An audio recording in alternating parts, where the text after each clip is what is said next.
Merci beaucoup à Alain Isus pour ses considérations profondes et originales. Je pense qu'il y a des petits papiers jaunes qui commencent à se remplir, mais c'est pas fini.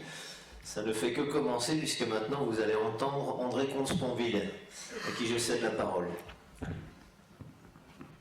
Bien, bonsoir à tous. Alors j'aurai l'occasion de réagir aux propos d'Alain Isus tout à l'heure, donc je n'en dis rien pour l'instant. Je présente simplement mes propres positions sur cette question. Est-ce que les religions profitent de la peur des gens? J'ai l'habitude professionnellement de traiter le sujet, donc je vais répondre, mais j'ai envie de dire de façon introductive qu'à mon avis, ce n'est pas du tout la question principale. J'ai presque envie de dire que c'est une question que je ne me suis jamais posée. Si, ça m'est arrivé.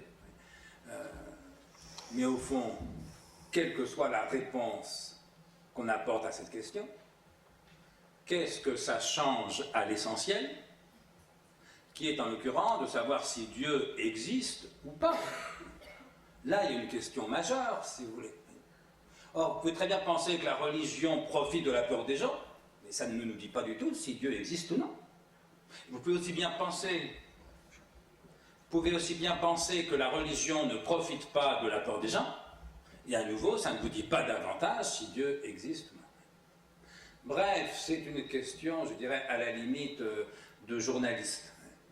Et pardon, Philippe Malidor, dans ma bouche, c'est pas vraiment un compliment. C'est pas moi qui l'ai posé, hein. Je me discute. C'est une question polémique, si vous voulez. Et la polémique est en gros le plus bas degré de la vie intellectuelle. Mieux vaut de bonnes, solides, vraies questions métaphysiques. Mais comme la question qui m'est posée, ce n'est pas celle de savoir si Dieu existe ou non, mais bien si les religions profitent de la peur des gens, c'est donc à cette question-là que je vais répondre. Tout dépend quel sens on donne à ce verbe « profiter ». Parce que la réponse, me semble-t-il, est évidemment non, si on entend par profiter un projet délibéré ou un complot. Au sens, vous savez, où les escrocs profitent de la naïveté de telle ou telle personne, de la détresse de telle ou telle personne âgée. Autrement dit, certains croient ou voudraient croire, ou voudraient nous faire croire qu'on a inventé la religion pour nous faire peur. C'est évidemment faux. D'abord parce que personne n'a inventé la religion. C'est être bien naïf et bien ignorant en anthropologie que d'imaginer que la religion soit quelque chose qu'on invente pour duper le petit peuple. Bien sûr que non. Donc, pour moi qui ne suis pas paranoïaque, je ne crois pas du tout à je ne sais quel projet délibéré de la religion ou des religieux d'exploiter la peur des gens.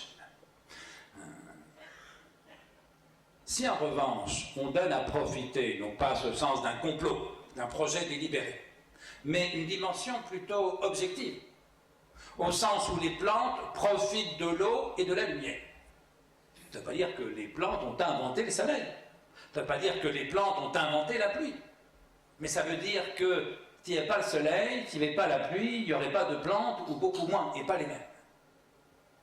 Alors, en ce sens-là, il me semble qu'en effet, oui, les religions profitent de la peur des gens. Parce que s'il n'est pas à la peur, si nous n'avions peur de rien, eh bien, il y aurait moins de religion. Et sans doute, par ailleurs, comme pour les plantes, pas les mêmes. Alors, ça ne dit rien de l'existence de Dieu. Et ça ne dit même pas grand-chose, en vérité, des religions. Parce que, comme l'a dit Alain Isus, et j'en suis d'accord avec lui, il n'y a pas que les religions qui profitent de la peur des gens. Les assureurs aussi. Mais c'est très bien qu'il y ait des assureurs. J'espère bien que tous, ou vos parents, pour d'entre vous, vous êtes bien assurés. Les campagnes de santé publique, fumer, tue, profitent de la peur des gens. J'espère bien que vous êtes plusieurs à avoir déjà arrêté de fumer et que les autres vont s'y mettre dans pas trop longtemps. Les campagnes contre le sida, sortez protégés, sortez couverts, c'est ça le mot d'ordre, ça profite en un sens de la peur des gens, et c'est bien de faire des campagnes contre le sida. Si bien que quand bien même, comme je le crois, et comme c'est incontestable, d'ailleurs Alain Isus l'a reconnu au moins partiellement, oui, objectivement, les religions profitent de la peur des gens parce que le fait d'avoir peur, c'est l'une des raisons, pas la seule, mais l'une des raisons qui nous pousse vers les religions. Ça ne dit rien sur l'existence de Dieu et ça ne dit pas grand-chose sur les religions. Je crois que quant au fond, il faudrait se demander pourquoi les religions. Et je crois que, alors, indépendamment de toute révélation, puisque l'athée que je suis, évidemment, ne croit par définition, si j'ose dire, en aucune révélation, ce qui importe, c'est la fonction sociale humaine des religions. Alors il y a sans doute une fonction théorique, intellectuelle, qui est d'expliquer. Très tôt, sans doute, quand les humains regardaient le ciel étoilé la nuit, quand ils constataient autour d'eux l'existence de la nature, l'existence de la vie, ils ont dû se demander pourquoi tout ça. Et comme ils n'avaient aucun moyen de répondre, ils tendaient à trouver une explication la plus proche de leur monde à eux. J'ai reçu d'ailleurs récemment une lettre, après j'ai publié un livre sur l'athéisme, j'ai reçu beaucoup de courriers, mais dont un lecteur musulman, en l'occurrence, qui me dit « Mais quand même, en ce moment, j'imagine que vous avez une chemise, un pull ou une veste. Vous ne savez pas qui a fabriqué votre chemise, votre pull, votre veste, mais vous savez qu'il y a quelqu'un qui l'a fabriqué.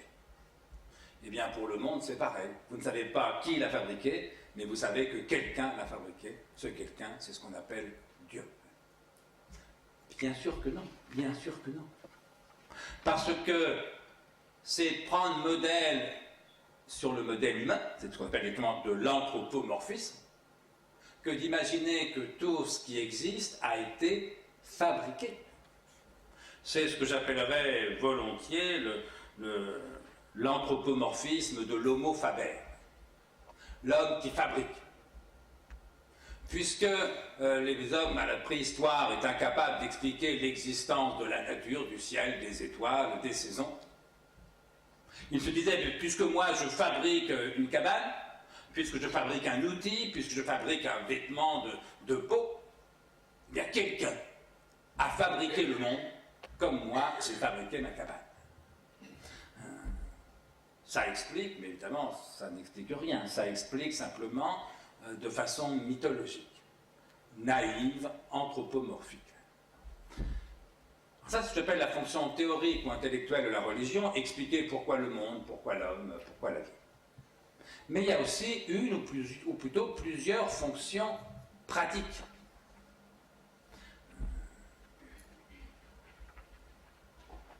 Les religions, on va prendre l'exemple du monothéisme, parce que j'imagine qu'il y a peu d'animistes et de polythéistes dans la salle, mais les religions en général, et les trois grands monothéismes en particulier, et peut-être le christianisme spécialement, ont entre autres fonction de consoler. Heureux vous qui pleurez, car vous serez consolés. Eh bien, annoncer une consolation à venir, c'est déjà consoler. Or, il se trouve que c'est la formule du poète scandinave Stig Dagerman, c'est le titre d'un de ses livres. Notre appétit de consolation est impossible à rassasier. D'où le succès des religions. Une croyance qui vous dit en gros consolez-vous, et là, tout le monde est preneur, ou en tout cas tout le monde a envie, au moins un temps, que ça soit vrai. Consoler, et consoler spécialement de la mort. Ceux d'entre vous ici qui ont perdu l'être qu'ils aimaient le plus au monde, j'imagine qu'on est quelques-uns dans la salle à qui c'est arrivé, savent qu'effectivement, ils auraient tout donné pour le retrouver ne serait-ce que 10 minutes, alors a fortiori. L'idée de le retrouver pour l'éternité, c'est une formidable consolation, évidemment. Or, cette consolation, c'est la bonne nouvelle des évangiles spécialement, mais aussi bien des trois monothéismes. Fonction consolatrice, fonction aussi de rassurer. Rassurer contre toutes sortes de dangers, puisque si je crois en Dieu, je peux croire en une forme de providence. Alors qu'il n'est pas une assurance touriste, mais qui laisse penser que le bien, la paix, l'amour l'emporteront au moins au bout du compte. Et spécialement me rassurer contre ma mort à moi. Parce que dès lors que tout le monde, en gros, a peur de mourir, au moins par moment, un jour on a demandé à Hemingway, est-ce que vous croyez en Dieu? Hemingway a répondu, sometime at night, quelquefois, la nuit. Et oui, parce que la nuit, il arrive qu'en effet, l'angoisse soit plus prégnante. Voilà, nous consoler de la mort de nos proches, nous rassurer face à notre mort à nous. Ce sont deux fonctions majeures de la religion. Or, rassurer, par définition, ça n'a de sens que parce qu'il y a de la peur. Je vous mets au défi de rassurer quelqu'un qui n'a peur de rien. Et c'est justement parce que la religion est rassurante qu'elle profite en effet objectivement de la peur des gens. Ça ne me paraît pas niable. Alors j'entends bien qu'il y a d'autres fonctions, d'autres désirs. Notre désir d'être consolé est impossible à rassasier, c'est vrai. Notre désir d'être rassuré est impossible à rassasier, c'est vrai aussi, parce que nous sommes morts de trouille. Notre désir d'être aimé est impossible à rassasier. Or, les religions, les trois monothéismes en particulier, le christianisme peut-être encore plus spécialement, nous disent consolez-vous, rassurez-vous, vous êtes d'ores et déjà aimés d'un amour infini. Alors, encore une fois, je comprends très bien qu'on a envie d'y croire. Je l'ai dit souvent, c'est même l'une de mes raisons d'être athée. C'est que la chose est tellement tentante, ça correspond tellement à nos désirs les plus forts, qu'il y a tout lieu de se demander si les religions n'ont pas été inventées pour satisfaire nos désirs, précisément. Alors, ça ne prouve pas que Dieu n'existe pas, mais ça rend suspect la croyance en Dieu. Et puis il y a peut-être quelque chose de plus essentiel, au fond, c'est que la religion, inévitablement, alors spécialement, là encore, les trois monothéismes, et spécialement le christianisme, donne à espérer. Évangile, ça signifie bonne nouvelle, comme vous le savez. L'espérance est l'une des trois vertus théologales de la tradition chrétienne, la foi, l'espérance, la charité, l'amour, selon les traductions qu'on va donner au mot grec agapé. Bref, l'espérance est cruciale, si j'ose dire, pour la religion. Vous connaissez la jolie formule de Peggy. La vertu que je préfère, dit Dieu, c'est l'espérance. Eh bien voilà. Spinoza disait, et à mon sens il a absolument raison, ceci: il n'y a pas d'espoir sans crainte, ni de crainte sans espoir. Si bien qu'une religion qui se nourrit d'espérance et qui nourrit l'espérance, inévitablement se nourrit de crainte et nourrit la crainte. Alors, un mot pour expliquer la formule de Spinoza: il n'y a pas d'espoir sans crainte, ni de crainte sans espoir. C'est tout bêtement que si vous espérez quelque chose, vous avez peur d'être déçu. Par exemple, il y a des étudiants ici, si vous espérez être reçu à votre prochain examen, vous avez peur de le rater. Et réciproquement, si vous avez peur de le rater, vous espérez être reçu. Et je vous mets au défi d'avoir l'espérance sans la crainte, ou la crainte sans l'espoir. Vous espérez rester en bonne santé, c'est donc que vous avez peur de tomber malade. Vous avez peur de tomber malade, c'est donc que vous espérez rester en bonne santé. Et contrairement à ce qu'on croit, l'espérance et la crainte ne sont pas en proportion inverse l'une de l'autre. Comme si plus on espérait, moins on avait peur. Ou plus on avait peur, moins on espérait. Pas du tout. L'espérance et la crainte sont en proportion directe l'une de l'autre. Plus l'espérance est forte, plus la crainte est forte. Plus la crainte est forte, plus l'espérance est forte. Par exemple, il y a très peu de gens ici qui aient peur que le soleil ne se lève pas demain. On peut avoir une confiance raisonnable. C'est pourquoi si quelqu'un nous dit « j'espère que le soleil va se lever demain », on le prendra tous pour un malade. Il y a très peu de gens qui aient peur de ne pas pouvoir quitter cette pièce vivante. Encore, on peut avoir une confiance raisonnable. Si quelqu'un vous dit « j'espère partir d'ici vivant », ça prouve qu'il est très malade dans sa tête, dans son corps. Alors qu'inversement, les parents qui ont veillé leur enfant mourant savent qu'ils n'ont jamais de leur vie espéré quoi que ce soit aussi fort que ça. Pour une raison simple et forte, c'est qu'ils étaient morts de trouille. Non seulement on n'a jamais l'espérance sans la crainte, mais plus l'espérance est forte, plus la crainte est forte, et réciproquement, plus la crainte est forte, plus l'espérance est forte. Si bien que lorsqu'un pape vous dit « n'ayez pas peur », sous-entendu « n'ayez pas peur, espérez », ça prouve simplement qu'il n'a pas compris Spinoza, ce qui n'est pas très grave, mais qu'il n'a pas compris l'humanité, ce qui pour un pape est quand même davantage regrettable. Moi je vous dirais plutôt, je ne vais pas développer ce thème, à propos de ce que j'appelle le gai désespoir, n'ayez pas peur, il n'y a rien à espérer. Ça oui. Mais prétendre avoir l'espérance sans la crainte, c'est se raconter des histoires. D'autant plus d'ailleurs que dans cette tradition chrétienne, il y a 1000 raisons d'avoir peur. Parce qu'enfin, il y a une bonne nouvelle, c'est vrai, mais il y a pas mal de menaces dans les évangiles aussi. D'ailleurs, j'évoquais les béatitudes. Mais on oublie toujours de rappeler ce que j'appelle, je ne sais pas s'il y a un mot en théologie, moi j'appelle ça les malitudes. Parce qu'après avoir dit heureux vous qui pleurez car vous serez consolés, Jésus dit malheur à vous qui riez car vous avez votre consolation. Malheur à vous. Et la série continue, je n'ai pas le texte, on a une Bible sous la table, vous pourrez me retrouver ça. Moi, je n'ai pas la référence en tête, mais ça existe au moins dans 2 des 3 évangiles synoptiques, si les souvenirs sont bons. Et oui, Jésus, il menace aussi.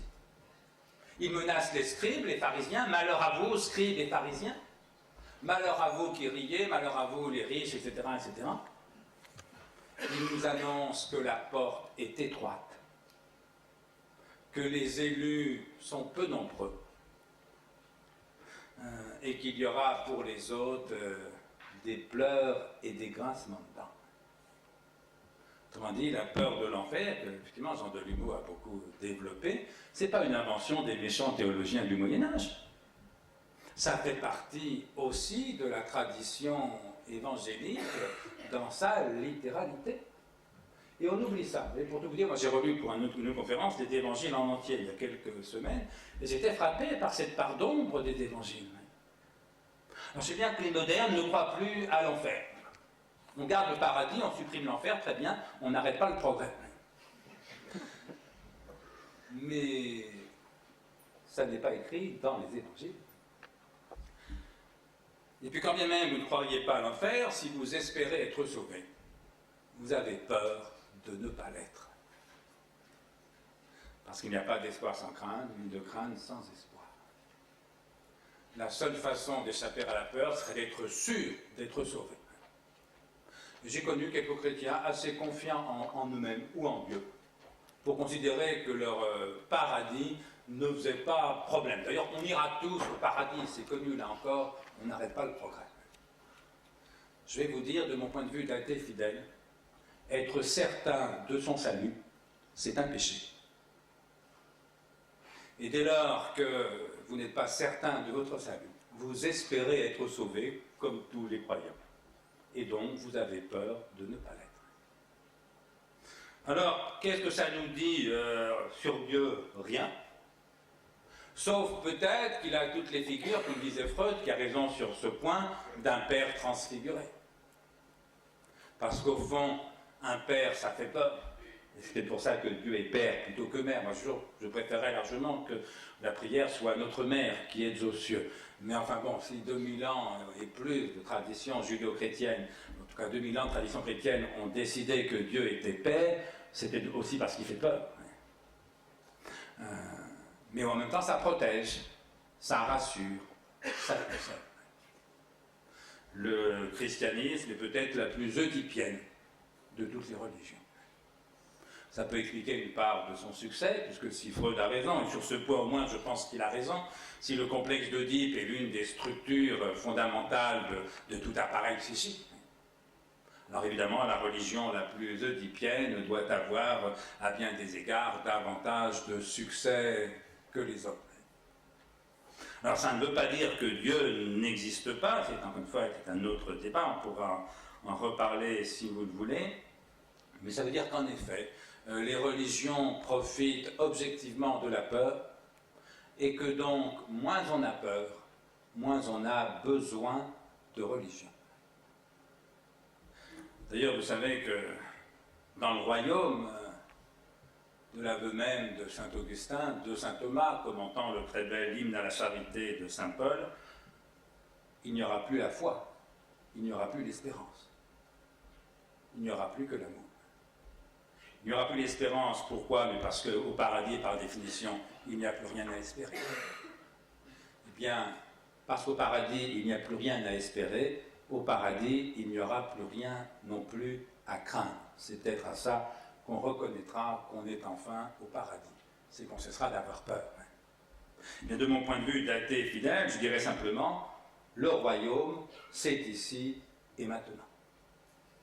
Et de même que les religions ne se valent pas, c'est un point sur lequel je suis d'accord avec Ananisus, je dirais les trois vertus théologales non plus. Que vous ayez la foi ou pas, je m'en fous. Je ne fais pas de la foi à personne. La donner à personne, c'est votre problème. Que vous ayez l'espérance ou pas, c'est pas ça qui fait la valeur d'un être humain. Il y a des tas de salauds optimistes et des tas de merveilleux pessimistes. Non, ce qui fait la valeur d'un être humain, c'est la quantité d'amour dont il est coupable, dont il est capable, et peut-être coupable aussi d'ailleurs, mais la quantité d'amour dont il est capable. Bien voilà, dans le royaume, il n'y aura plus la foi, il n'y aura plus l'espérance, il n'y aura plus que l'amour. Du point de vue de l'athée fidèle que je suis, le royaume, c'est ici et maintenant. Et donc je dirais en effet, n'ayez pas peur, il n'y a rien à espérer, parce que tout est à faire ou à aimer. À faire pour ce qui dépend de nous, c'est dans l'ordre de l'action, et à aimer pour ce qui n'en dépend pas. Je vous remercie pour votre attention.